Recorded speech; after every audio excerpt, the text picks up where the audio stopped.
ધારાસભ્ય અને કાર્યકરો સામે ફરિયાદનો મામલો સામે આવ્યો છે। પાટણથી આ સમાચાર સામે આવી રહ્યા છે। પોલીસે અત્યાર સુધીમાં 10 લોકોની ધરપકડ કરી છે।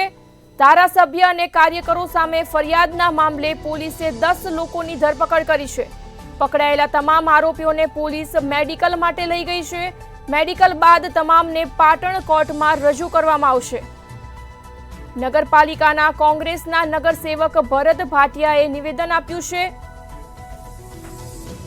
ભારતના ન્યાયતંત્ર પર અમને પૂરો ભરોસો છે તેવું ભરત ભાટિયાએ પોતાના નિવેદનમાં જણાવ્યું છે। આ આખો મામલો રાજકીય ષડયંત્ર છે, ભરત ભાટિયાએ નિવેદન આપ્યું છે। ધારાસભ્ય અને કાર્યકરો સામે પાટણના ફરિયાદનો મામલો સામે આવી રહ્યો છે। પોલીસે અત્યાર સુધીમાં 10 લોકોની ધરપકડ કરી છે।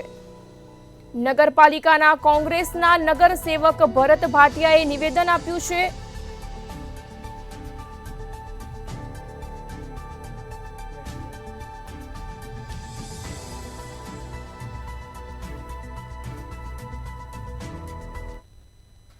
અંદર પટુ પર અમને ભરોસો છે।